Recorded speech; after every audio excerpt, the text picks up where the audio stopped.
Pues muy buenas noches. Ya siento yo que venir a estas horas, con el frío y el vientecito que hacía, se notaba. No se desabriguen ahora. Aunque la salida a lo mejor luego es más fuerte. El asunto es que ojalá que durante este rato de ir afrontando el Evangelio según San Marcos y gustándolo, pues también algo por dentro se caliente y nuestro mismo cuerpecito se vaya más contento, más tonificado, más alegre, más calentito. La conciencia de que al ir leyendo el Evangelio, Él quiere entrar en nosotros y quiere facilitarnos orar, pues ya le invocamos al Padre.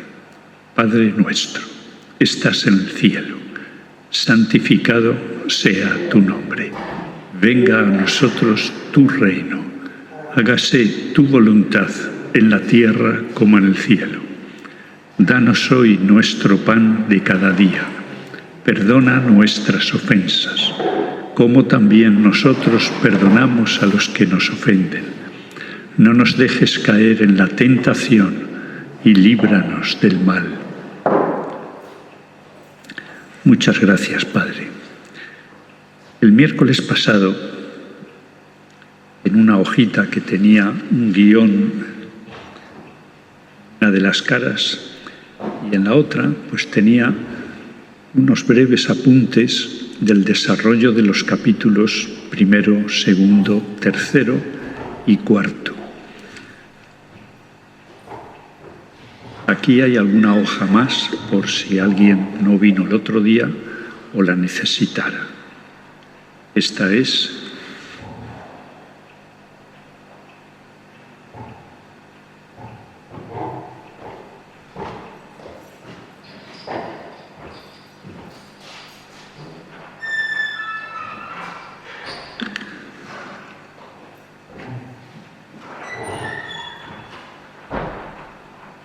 Esto no quita, no impide que de mi parte yo vaya a dar por supuesto que todo lo que hablamos el miércoles pasado pues ya pasó.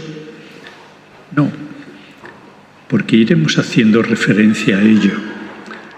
El Evangelio de Marcos tiene tan buena trabazón interior que cosas del principio nos van a ir apareciendo. Decíamos el otro día que cosas de la primera parte de los 8 primeros capítulos, cuando les comentaba que el Evangelio de Marcos puede ser como un libro que se abre por la mitad, y la mitad es el capítulo 8, versículos 30, y aparece la segunda parte con el versículo 31. Eso aparece ahí en este guión. Y vamos a seguir avanzando.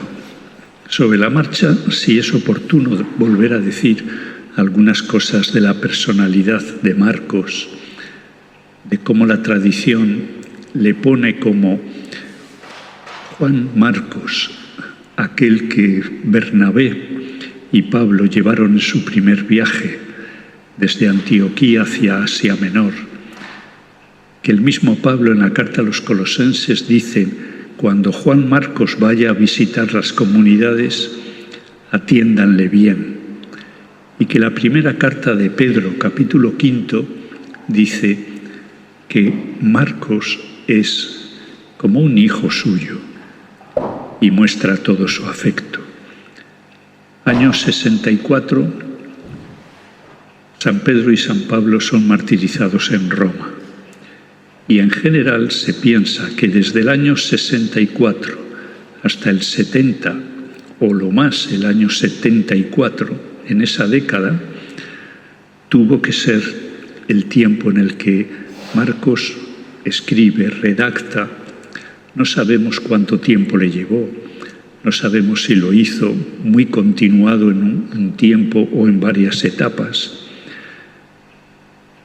Se opina que fundamentalmente puede haberlo escrito en Roma, pero no se descarta sitios como Palestina, Siria, donde él haya ido recabando tradiciones orales importantísimas y otros núcleos traditivos que podían estar incipientes en algunas colecciones, agrupaciones. Con todo eso él hace un trabajo admirable. Primera vez que sobre Jesús se escribe este Evangelio. Es el primero. El segundo, que será Mateo, pues ya lo más pronto va a ser casi entre 10, 15 años después de Marcos. Entre las preguntas que han surgido en esta semana, hay una grande que dice: ¿cómo es posible que en el capítulo 3, versículo 6, tan pronto, cómo es posible que ya se confabulen los fariseos y los saduceos para eliminarle, para terminar con él? Más adelante en nuestros capítulos veremos cómo sí que ha habido otros intentos de detenerle, de poder apartarle, de llevárselo. No han cuajado. Y algunos incluso dicen: pero ¿cómo aparece esto en el versículo 3? En el capítulo 3, versículo 6. Pero al fin y al cabo ya estaba eso cuando comienza la pasión, en el juicio que le hacen en el Sanedrín. Pues aquí hay una clave importante para Marcos. Que cuando al leer Marcos por debajo siempre tenemos todo derecho a preguntarnos: ¿quién es este Jesús? ¿Quién quiere él mostrarnos que es? ¿Cómo él fue descubriendo quién era Jesús y nos lo quiere dar, nos lo quiere proporcionar? ¿Qué ha hecho Jesús? ¿Qué ha dicho para ya en el capítulo 3, versículo 6, estar condenado? Pues miren, un repasito que nos puede valer para ubicarnos quienes estamos hoy por primera vez. ¿Qué ha hecho Jesús? Pues lo primero que dice el Evangelio, nada más iniciarse, es comienzo del Evangelio, que siempre es buena noticia, buena nueva. Eso significa la palabra Evangelio. De Jesucristo, Jesús, el Cristo. La palabra Cristo es igual que en hebreo Mesías, en griego Cristo, Hijo de Dios. Esta síntesis con la que se abre el Evangelio, muchas películas, muchas novelas, se abren como les gusta al autor. Aquí el autor evangelista dice: les voy a decir lo más esencial desde el comienzo. Y ahora les voy a ir contando cómo era su evangelio, su buena nueva. Porque él mismo se convierte ya en evangelio. Va a ser él mismo la buena nueva. Proceso a través de los 16 capítulos con el que Marcos nos quiere poner muy en contacto. Y que nos toque la mente, pero nos toque también entrañas, corazón, actitudes, nuestras historias, nuestros sueños. Pues una de las cosas por las que se le podía ya tener un cierto reparo a Jesús es porque él apreciaba mucho a Juan Bautista. Además de que eran primos, quería a Juan Bautista. Apreciaba su misión, su estilo de vida, y cómo Juan Bautista se había tomado muy en serio ser el precursor de Jesús.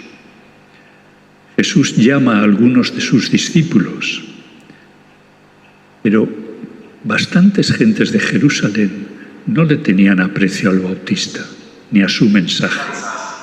Un hombre demasiado adusto, demasiado seco, pobre, vestido con una piel de camello en el desierto, que proclamaba un bautismo de conversión, de arrepentimiento. Él no perdonaba pecados. Y a través de la inmersión en el agua del río Jordán, todos los que se acercaban allá iban diciendo de qué se querían arrepentir y entraban en el agua. Quedaban preparados para recibir a Jesús, diciendo: es que el que viene después de mí no va a bautizar en agua, va a bautizar en el Espíritu Santo. Impresiona que ya en los primeros versículos aparece el Espíritu Santo citado 3 veces, entre el versículo 8, 9 y 10 del capítulo 1. O sea que mirar a Jesús, amigo del Bautista, y que ya asume algunos de sus discípulos, es como decir, es un marginal. A ver qué va a decir. Sin embargo, cuando algunos después comentan, el Mesías antes de llegar tenía que haber sido precedido por la venida de Elías. Esto estaba en el Antiguo Testamento. Y Jesús, ya cercana a la pasión, dice: sí, Elías vino. Ese era Juan Bautista, al que ustedes liquidaron. Y de una manera, además, tan sanguinaria y tan torpe de parte de Herodes. Pero es que además Jesús quiso ponerse en la fila de los que se querían bautizar.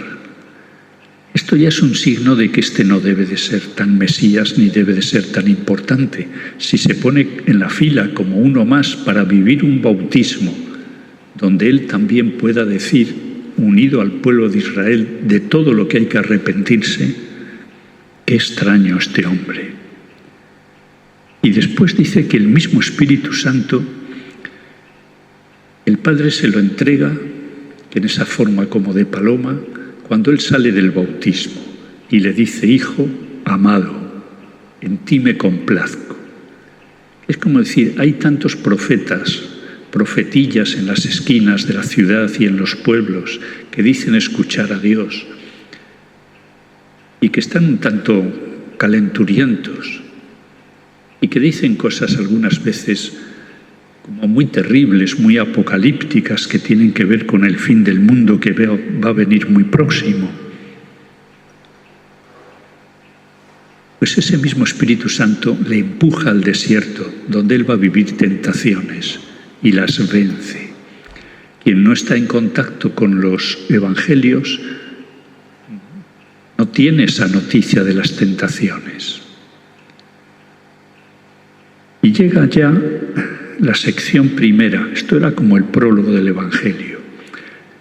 Esas 6 secciones, la 4ª sección se inicia cuando empieza la segunda parte del Evangelio.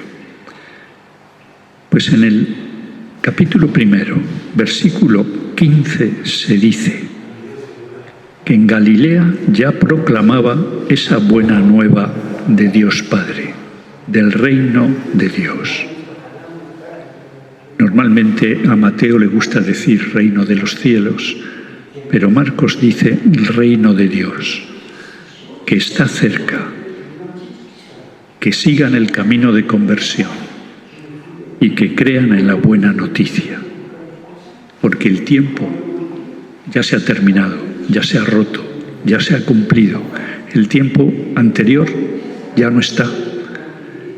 Y ahora ustedes pueden entrar en un tiempo nuevo, pueden entrar en el reino, pueden acceder a incorporar la buena noticia y ustedes incorporarse a la buena noticia del reino. ¿Y qué cosa rara hace? Pues ya llama a 4 discípulos, algunos de ellos discípulos de Juan Bautista. Los rabinos también tenían discípulos pero no les seguían ambulantes, los tenían en su sinagoga donde les daban sus clases. Él llama a 4, que son pescadores. No les hace examen de ingreso, no les hace examen previo. No hace como los rabinos a ver si este va a dar la talla para luego ser alguien que aprende la Sagrada Escritura y la enseña bien. Eran pescadores. Saben del mar, saben de la pesca, saben de lo peligroso que es el mar. Marcos traerá 2 momentos, uno en el que Jesús camina sobre el mar y otro en el que Jesús invoca la tempestad y el viento y las olas se tranquilizan.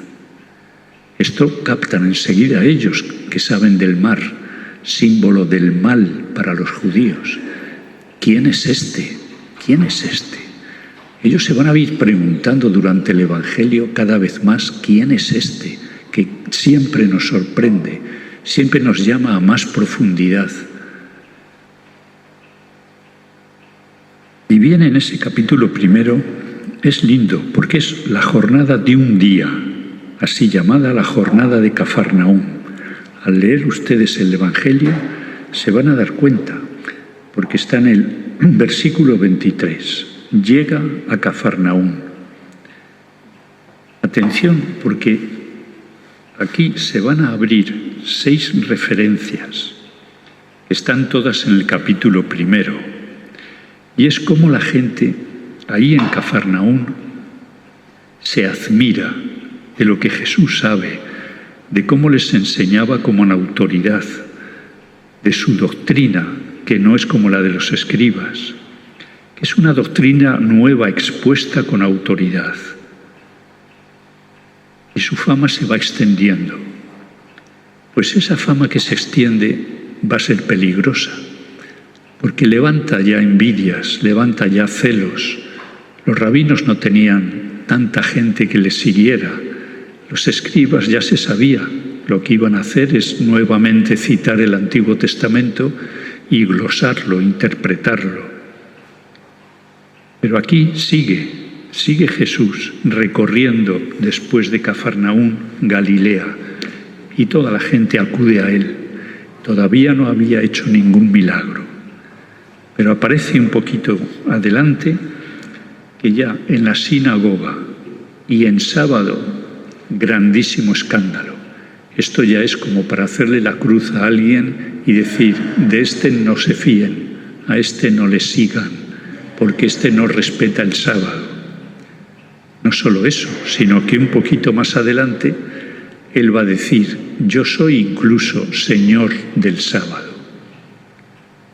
Yo estoy por encima, antes que todo cumplimiento de sábado. Y él, además de fundamentar bien en el Antiguo Testamento lo que dice, también después distingue lo que está escrito en la ley de Moisés de lo que han sido añadiduras de rabinos, añadiduras humanas, y les remueve a quienes les escuchan. Tengan mucho cuidado con lo que son añadiduras humanas, que han cargado la ley de Moisés de cantidad de otros preceptos y que son insufribles, y que esto no lo ha querido Dios, y que también de esto el Señor Jesús quiere rescatar a la gente. Y surge ya en la sinagoga alguien que está poseído por un mal espíritu, y Jesús increpa ese mal espíritu y le dice, cállate, sal de él. Todos quedan admirados. Mucha fama por cómo predica, lo que dice, es nuevo.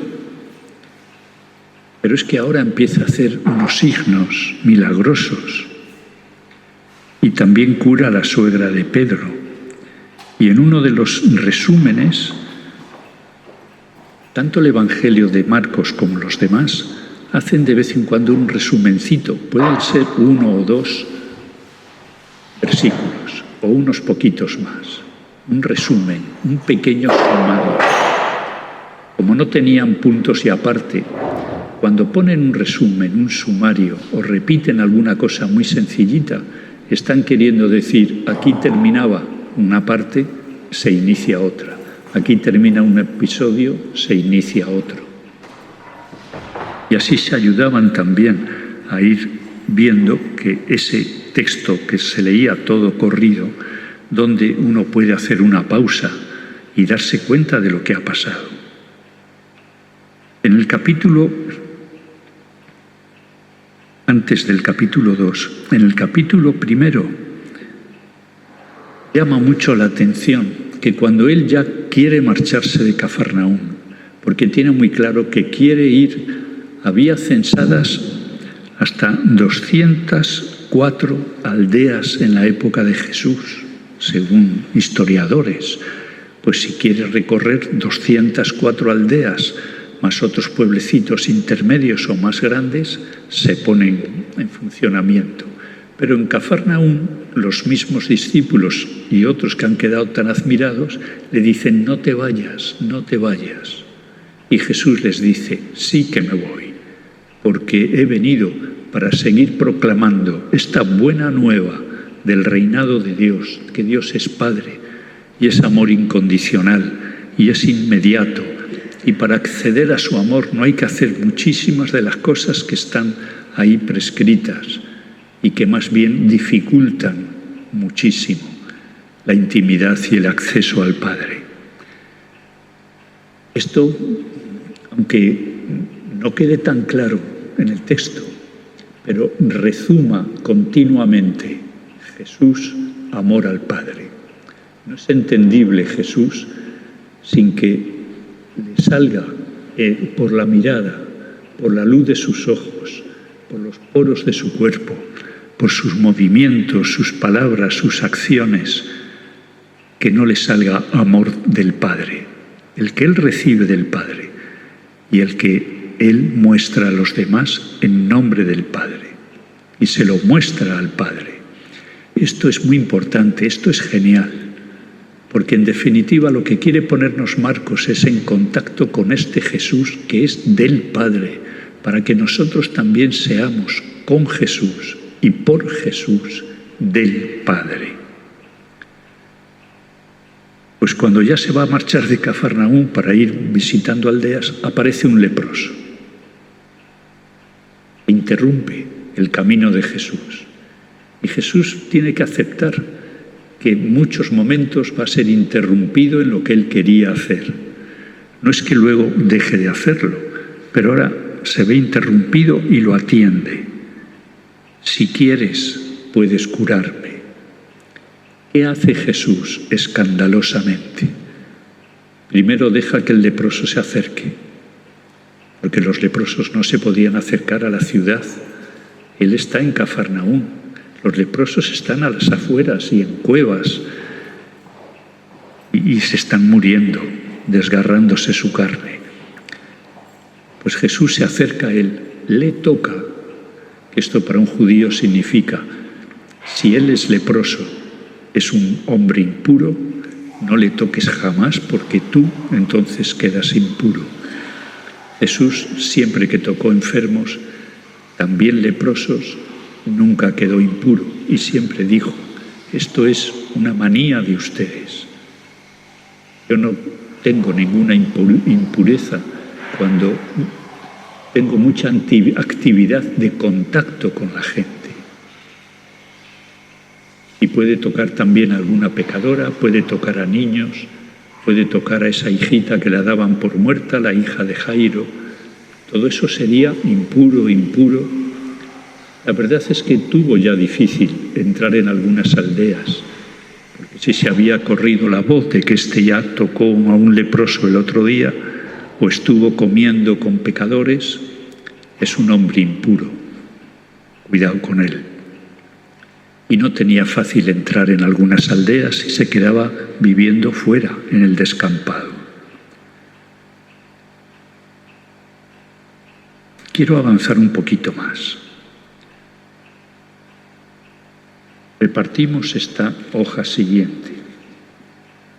Esta hoja siguiente lo que quiere es conectar con la que ya hemos repartido,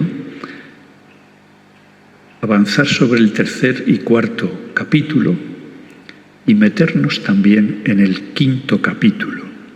El cuarto capítulo es donde Marcos concentra sus parábolas, que son poquitas. Miren que Mateo y Lucas van a llegar a reunir hasta 29 parábolas. Aquí no sacamos más de 5. Y el capítulo quinto solo son 3 milagros.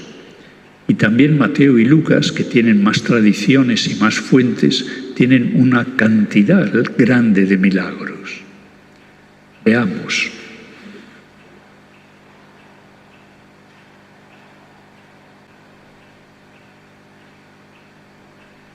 Sobre el capítulo cuarto de las parábolas, les quiero llamar la atención a una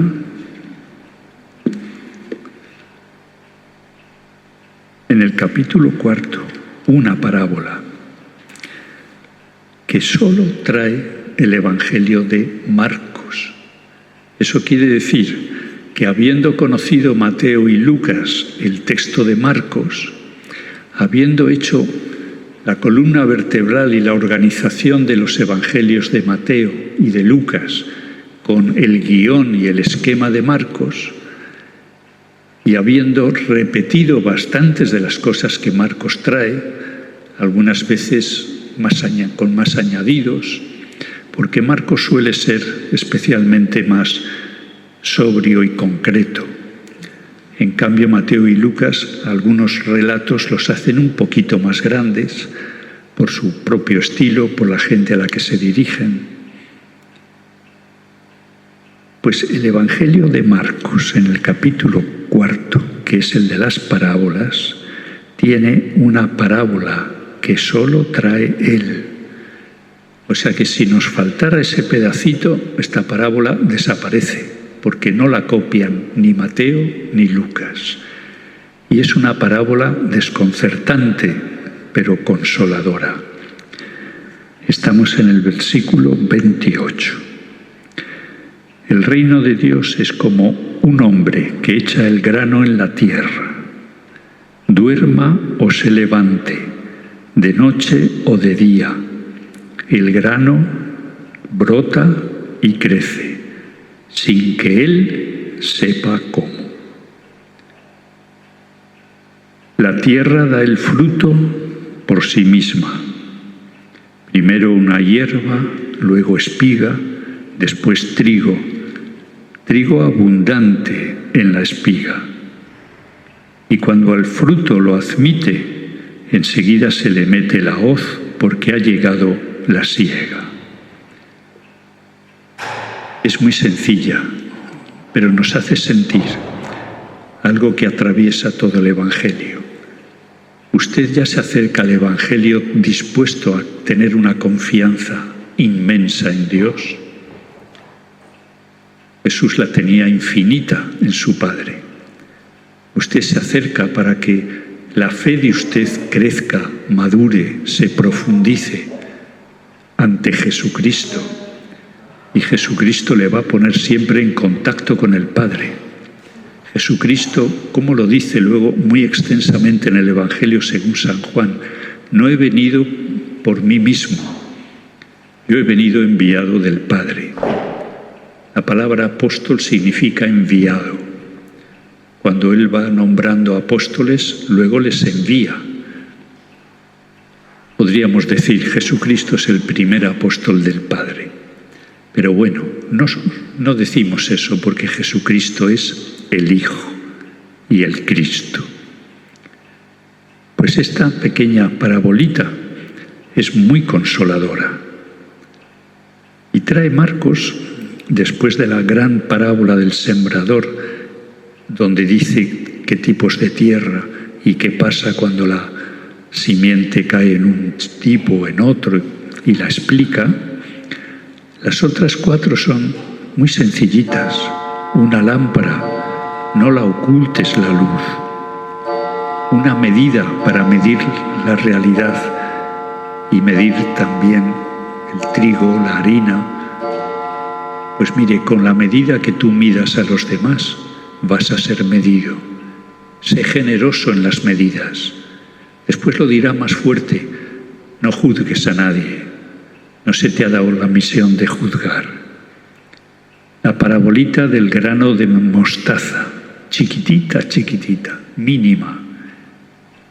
Estas otras sí que las recogen los otros evangelistas. Pero esta de la semillita que crece sola, porque la semilla es buena, el Padre nos da semilla buena. Y la tierra es buena, el Padre nos ha preparado como tierras buenas. Es una delicia. Cuando Jesús habla así, alguien puede decir: este Señor me molesta, este Señor dice cosas que yo nunca las había oído, ¿me las tengo que creer?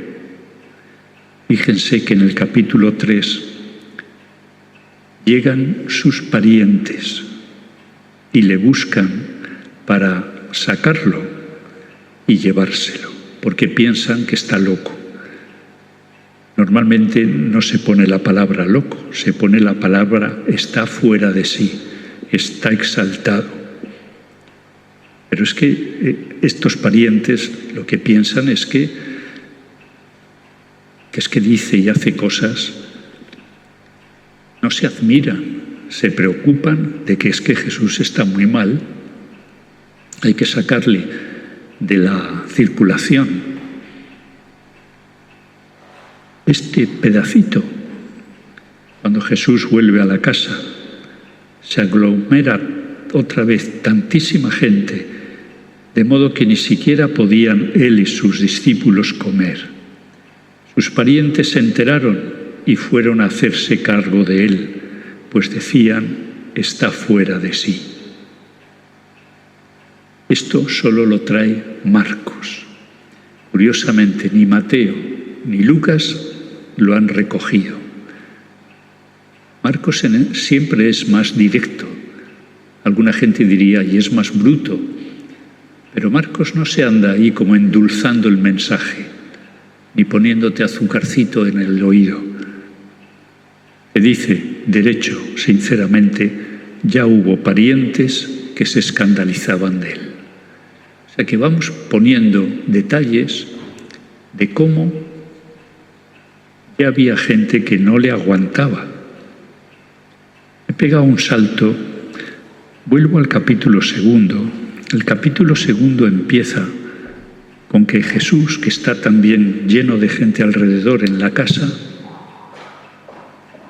como decíamos el otro día, pudo ser una que tenía él y la compartía con los discípulos, podía ser la casa de Simón y Andrés, pero si Simón estaba casado y vivía la suegra, pues a lo mejor no era la casa para todo el mundo. Bueno, estaba allí rodeado de mucha gente.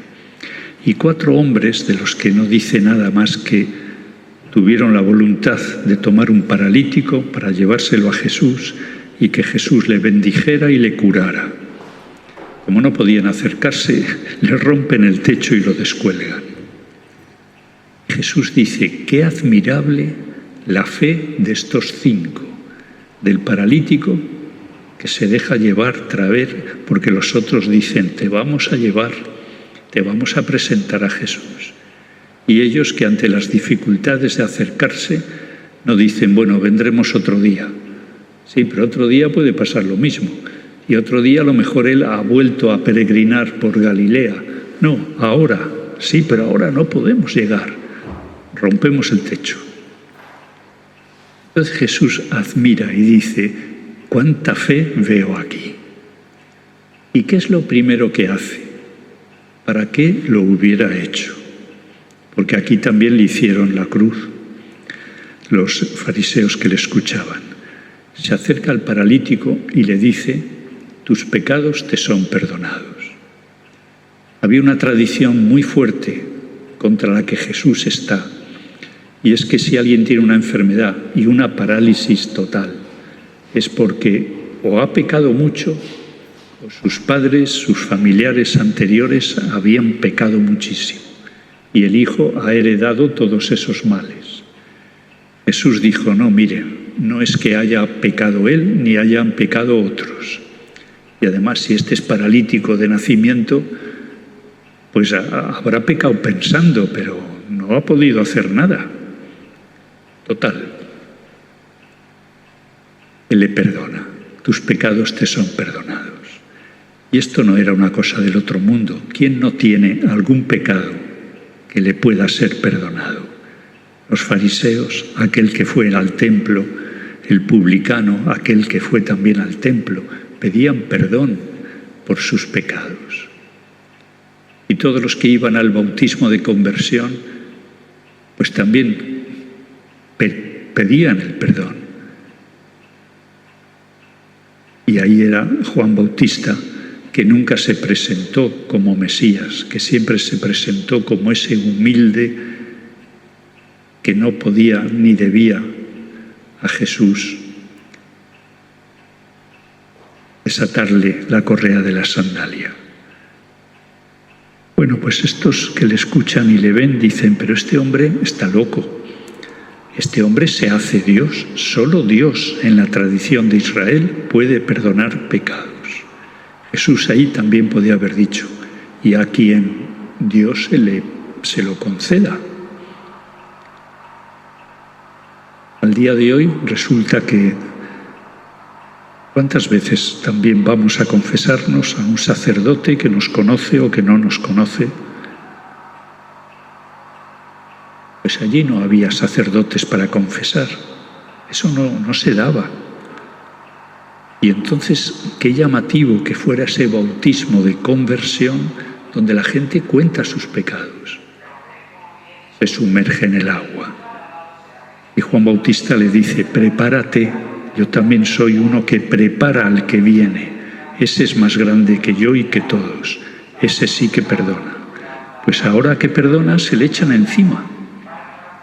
Y entonces Jesús, vista la mala intención, les dice, ¿a ustedes qué les parece, en la lógica de ustedes, que es más difícil, perdonar o curar? Él solo había hecho 3 curaciones en Cafarnaúm. Y entonces le dice al hombre, para que ustedes vean que el Hijo del Hombre tiene poder para perdonar y también para curar, levántate, toma tu camilla y vete. Ahí termina Marcos. Pero Mateo dice que luego aquellos, como era sábado, le recriminaron al paralítico porque llevaba la camilla y en sábado no se puede hacer ningún trabajo. Pero por Dios, por lo menos alégrense, feliciten a los 4. Ya se reparará el techo. Y qué felicidad que este hombre paralítico va a volver atravesando la ciudad con la camilla. Y la gente dirá, pero no eras el paralítico. Sí, pero ¿y quién es ese? Aquí está la pregunta siempre de Marcos. ¿Quién es ese que hasta el mar se le somete? O sea que cuando habíamos empezado con el capítulo 3, versículo 6, aquellos que se confabularon para eliminar a Jesús, es que ya habían hecho un buen historial de lo que no aguantaban de Jesús. Y tan es así que primera oportunidad que tienen, y por ahí termina ya el capítulo 3, antes del de las parábolas, el 4, pues también vienen unos escribas que habían llegado de Jerusalén, enviados por los sumos sacerdotes, para que le hagan un examen a Jesús, puesto que entre las cosas que se escuchaban y tal, entre sus mismos parientes que le quieren apartar. Y entonces estos escribas le dicen a Jesús, tú estás poseído por el mal, tú estás poseído por el demonio, por eso haces un montón de cosas, por eso has llamado discípulos. Y ahí en ese mismo capítulo 13 se va a ver cómo él va reuniendo a otros. Reúne a Leví, que era un publicano. Para Mateo no se llamaba Leví, se llamaba Mateo. y es un discípulo. En Marcos se llama Leví, en Mateo se llama Mateo. Bueno, le enfrentan a Jesús y le dicen: estás poseído por Belcebú, que es el nombre fuerte para designar al príncipe de todos los demonios, Belcebú. Esto a Jesús le tuvo que doler mucho, cuando en los primerísimos versículos, el Espíritu Santo le asiste en el desierto. El Espíritu Santo en forma de paloma baja sobre él cuando escucha la voz del Padre. El Espíritu Santo está ahí. Él no vive, no hace cosas por un espíritu extraño, sino por el Espíritu del Padre. Que estos le interpreten y digan a la gente que no se junten a él, que se aparten, porque es peligroso. Hasta sus mismos parientes lo dicen, que es que está dominado por el espíritu del mal. Lo que hace son maldades. Y les responde también muy fuertemente. Pero les advierto: si yo estoy invadido por el espíritu del mal, ¿cómo voy a poder expulsar el mal de los que se sienten endemoniados? ¿Cómo voy a curar cuando muchos de ustedes dicen que ese que está enfermo tiene un espíritu inmundo o está impuro? Les aseguro que es por el Espíritu Santo. Por lo tanto, aquí hay algo muy impresionante. Todo lo que ustedes hagan en contra del Espíritu Santo, todo lo que blasfemen en contra del Espíritu Santo, eso nunca se les va a perdonar. O sea que el que está de parte de Dios para ser radical compasión y misericordia, resulta que ahora a unos les dice: si ustedes siguen pensando que yo funciono, él podía haber dicho que amo, que sirvo a los demás, que hago el bien. Lo que respondió Pedro en los Hechos de los Apóstoles cuando le hacen un interrogatorio: ¿y quién era ese Jesús que usted dice que ha resucitado? Es el mismo que estaba por la calle haciendo el bien. Así habla Pedro de Jesús, el que pasó haciendo el bien. Y hacía el bien porque estaba habitado por el Espíritu Santo. Termina el capítulo 3 en que ahí, estando con mucha gente, otro motivo más para que algunos le miraran mal. Pues llegan hermanos y hermanas de él. Normalmente cuando se dice entre los judíos en aquella época hermanos, no significaba estrictamente de sangre. Son otros parientes de la misma familia del padre, de la madre. Bueno, y con ellos está María. Y entonces alguien le avisa a Jesús: mira, aquí afuera, también él está rodeado de mucha gente, están tu madre y tus hermanos. No dice que te buscan, no dice que te quieren llevar con ellos en un segundo intento. No, nada de eso. Viene la cosa mucho más sencillita, más limpia. Quieren ver a Jesús. A lo mejor alguno quiere comprobar si realmente está habitado por el Espíritu Santo. El caso es que Jesús les dice: ¿y quiénes son mi madre y mis hermanos? Y a toda la gente que son sus discípulos, que están ahí alrededor, en la casa y fuera de la casa, dice: los que hacen la voluntad del Padre. Es un siempre, siempre con el amor al Padre, con el deseo del Padre. Los que hacen la voluntad del Padre, estos son mi madre y mis hermanos y mis hermanas. Esto era un escándalo, porque un judío primero tiene que dejarse casar cuando es jovencito, 14 años, la niña o adolescente con 12, o un poquito más, hasta 18. Pero normalmente ahí ya se habían resuelto por amistades de las familias y ya estaban casados, el hijo y la hija. El caso es que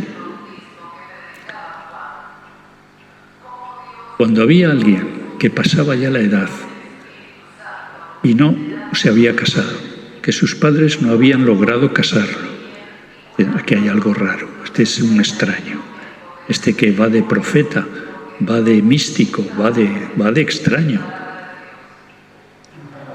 extrañamente no casado, dice un comentarista, y que además luego desaparece, estará trabajando, estará en una inmersión de sábado a sábado, de comprensión de la Sagrada Escritura, de estudiarla, de orarla, años en silencio, eso que llamamos vida oculta, y que ya aparece, y cuando aparece, derechito al bautismo, y ya viene todo seguido. Marcos no se interesó por nada de lo que Jesús hizo antes. Mateo y Lucas, también intentando escribir no estrictamente una biografía de Jesús, pero una historia un poco más completa, tienen 2 capítulos al comienzo, cada uno de los 2, sobre la infancia de Jesús. Marcos empieza. ¿Dónde empieza? Ya lo hemos visto, con la síntesis, comienzo del Evangelio de Jesucristo, Hijo de Dios. Así comienza.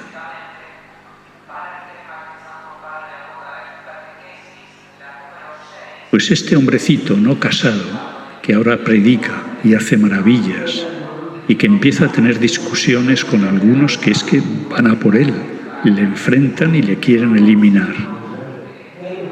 Pues muchos más motivos se juntan, porque además es un escándalo que éste no haga una familia. Un judío, de lo primero que tiene que hacer es asegurarse una familia que herede su apellido, que herede su historia, su estirpe. Jesús no va a tener familia. ¿Quién va a heredar de Jesús qué? ¿Quién es este? Y nosotros sabemos que heredó millones de hijos y de hijas, incluso compañeros, que ya es un atrevimiento de parte de San Ignacio cuando funda la Compañía de Jesús, que diga que somos compañeros de su Hijo. Pero algunas veces con alguna broma sobre las hijas de Jesús, cuando decimos, pues esta congregación son hijas de Jesús, bueno, por lo menos tiene hijas. Y entonces me dicen, Paco, no digas cosas, y menos si están grabadas. El caso es que ahí estamos, de Jesús, somos de Él. Somos de Él. Si queremos que todo lo que nos ama entre en nosotros y nos configure como amados y amadas de Cristo. Y si por los motivos que sea, de la consagración del matrimonio, de la consagración célibe de la vida religiosa, son distintos modos de podernos consagrar a Él, porque Él es el Señor, el único Señor. Pero esto molestaba mucho, porque es que además, ¿quién ha dicho que es su familia? Los que hacen la voluntad de Dios. ¿Y eso? Pero es que además ya se te empieza a ver con un grupo de discípulos. Ya en el capítulo 6 ya están 12, ya son 12, representando a las 12 tribus de Israel, representando al pueblo de Israel y representando al Israel nuevo, de nueva alianza. Muchas de estas cosas pareciera que no les son tan fáciles de comprender a los mismos discípulos, que se han vivido tan atraídos y tan fascinados por Jesús, que no le piensan abandonar. Capítulo 6 del Evangelio de Juan dice en un momento, con todo el discurso que él tiene sobre ser el pan vivo, el pan bajado del cielo, y que coman su vida, coman su carne, beban su sangre, pues que algunos se apartan. Qué duro es este lenguaje, duro es esto de comprender. Y resulta que algunos se van, sí. Y Jesús les pregunta a los 12, ¿ustedes también quieren marcharse? Capítulo 6 de Juan, bastante al comienzo. Juan tiene 21 capítulos. Y entonces Pedro, en nombre suyo y de los demás, dice: ¿pero a quién iríamos? Solo tú tienes palabras de vida eterna. Bueno, pues esta clave de una nueva familia es un escándalo. Y es otro motivo también para que digan: o de este Señor prescindimos, pero es que este Señor se lleva a multitudes y este Señor está predicando algo que va contra el Antiguo Testamento. Y Jesús dice: no es verdad, no es verdad. Ni una coma, ni una i debe cambiarse de estos libros proféticos y libros de la Torá, y libros donde se expresa lo que Dios comunicó a Moisés en la ley.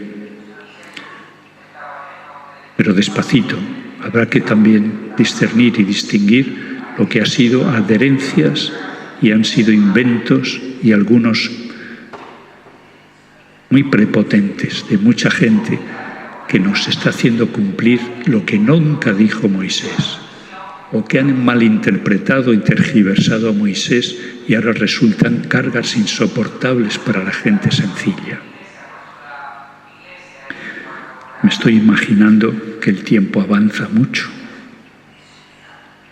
Según un relojito, pues estamos en las 9:20. Como les di esa segunda hoja, por lo menos comentar qué pasa con esta segunda hoja.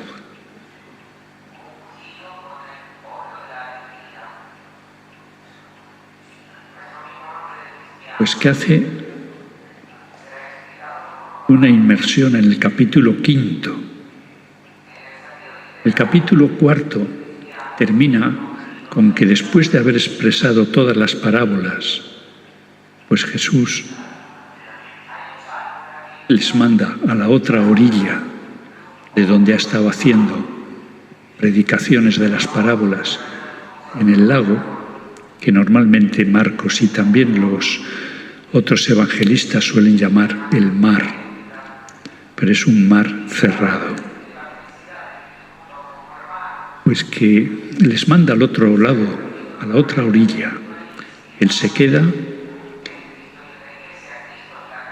En la noche se da cuenta de que esa barca apenas avanza, viento en contra, pero una tempestad, oleaje, un viento terrible. Y entonces él, caminando, se acerca, creen que es un fantasma, calma la tempestad, calma el mal. El mal se podía haber tragado, símbolo del mar. El mar es el símbolo del mal. Y entonces Jesús lo que les dice es: hombres de poca fe, ¿por qué no han confiado? Que le han hecho sentir que nos hundimos, que perecemos todos. Jesús dice: hombres de poca fe, ¿por qué no han confiado? Es que entonces las parábolas de tanta confianza, de la semilla, del grano de mostaza, de esa que crece solito, es que no les han tocado el corazón. Son solo cuentitos, y cuentitos para gente que parece que es que si no les hablas en parábolas no entienden.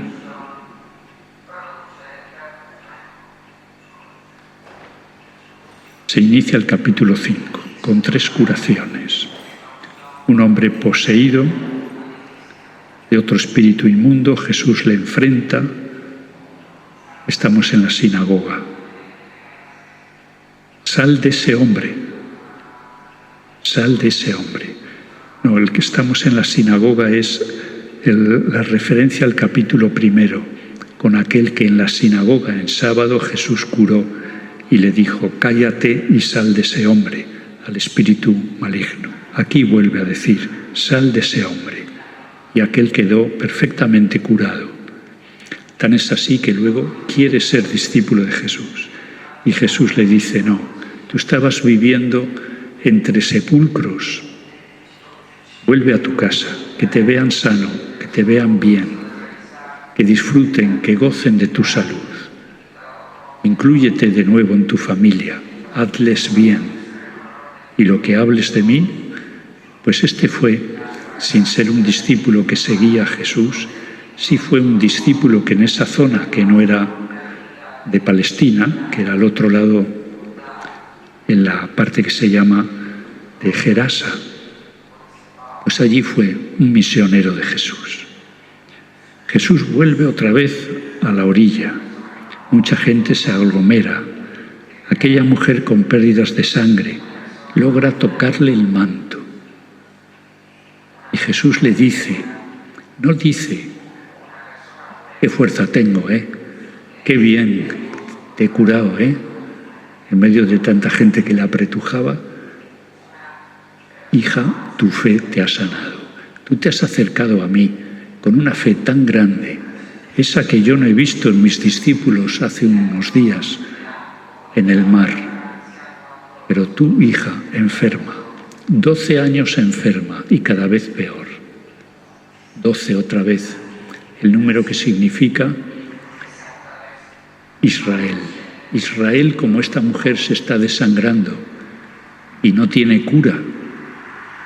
Y entonces llega Jesús y la cura, que es como decir, si Israel quiere, puede ser curado.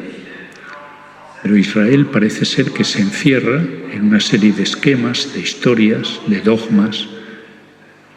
Mata siempre a los profetas. Cuando Jesús lloró desde la colina que se ve Jerusalén, entre Betfagé y Betsaida, pues llora. Jerusalén, que matas a los profetas y que no quieres a quien te viene a proponer algo que sería realmente tu felicidad y tu futuro. Y el tercer milagro, aparece por ahí un señor Jairo que le dice a Jesús, mi hija se está muriendo, tiene 12 años, o sea que también símbolo de Israel, no solo se desangra, es que se muere. Es que Israel se muere y Jesús va a la casa, la toma de la mano. Alguien podía haber dicho, se habrá quedado impuro, que no, que eso no es así. Y la levanta y le dice a la familia, atiéndanla, denla de comer, está muy débil. Como diciendo, ya vendrá el momento en el que el Padre les va a dar al Israel nuevo, el nuevo alimento. Y ese es Él. Él será el nuevo alimento.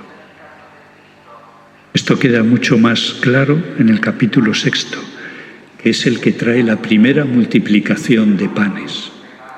Y el capítulo 8 comienza con la segunda multiplicación de panes. La primera tiene también números que significan con Israel. La segunda, números que significan con el mundo pagano. De la primera son 12 canastas las que se recogen del pan que sobra, como diciendo, mire Israel, la bondad de Dios puede hacer con ustedes maravillas y ustedes ahora se han llenado de pan y de pececitos. Confíen porque Dios está por ustedes, porque Dios no les va a abandonar y porque aquí está el Hijo, todavía no se está hablando de si al Hijo le matarán, si el Hijo morirá en una cruz. Esos 3 anuncios que Jesús hará de su pasión ya son capítulo 8, 9 y 10. Ya es la segunda parte del libro. Aquí todavía Jesús está abriendo corazones, abriendo mensajes. Para algunos este evangelio primero es el evangelio de los catecúmenos, de los que se acercan por primera vez al mensaje de Jesús.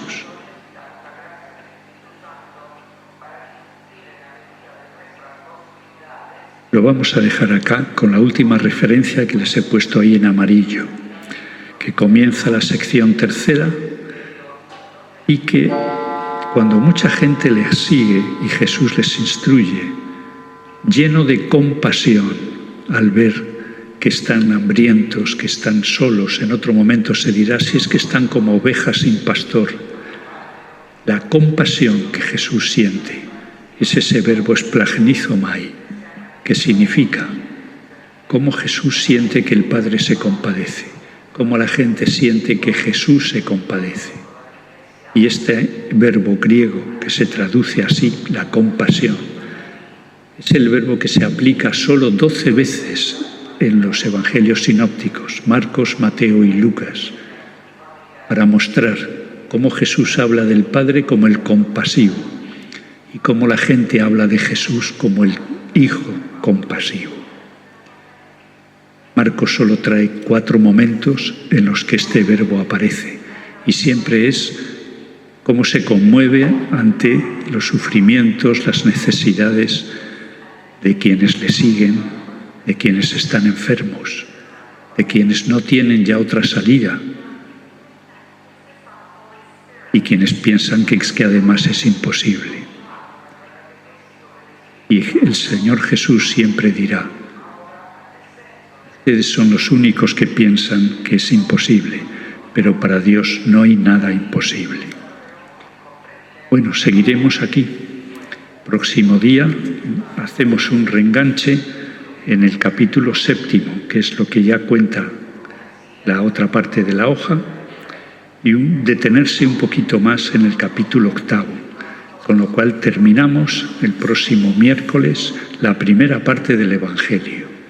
Nos quedarían 2 miércoles más para la segunda parte del Evangelio. En algunas partes iremos un poquito más deprisa, pero los 3 últimos capítulos, 14, 15 y 16, esos ya son pasión y resurrección. Muchísimas gracias, de verdad. Les deseo que pasen el menor frío posible.